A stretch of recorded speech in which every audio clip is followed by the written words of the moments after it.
কি করছো? একটা কি ভুজিয়া নাকি গরম গরম ভাতে খেতে ভালো লাগে।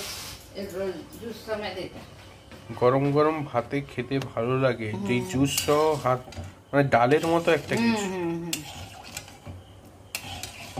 আচ্ছা, লঙ্কা গুঁড়ি দেখতে পাচ্ছি, লেবু লঙ্কা দেখতে গুঁড়ি পাচ্ছি, কি মানে শুকনো লঙ্কা লঙ্কাকে ভেজে নুন গুঁড়ো দিয়ে মানে মাখা। হাত দিয়ে মলা আর কি।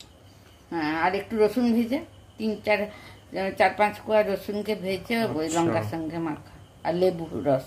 আচ্ছা, এটা এবার কড়াই গরম করতে হবে হুম ডালের মতো, হুম তারপরে ভাতের সাথে গরম গরম খাবে। হুম। আচ্ছা আচ্ছা, বুঝেছি। যার জ্বর তোর হয়ে মুখ টুক খারাপ হয়ে গেছে, এটা খেলে তার মুখের এটা কাটবে, বাহ, খেতে ইচ্ছা করবে। ঠিক আছে।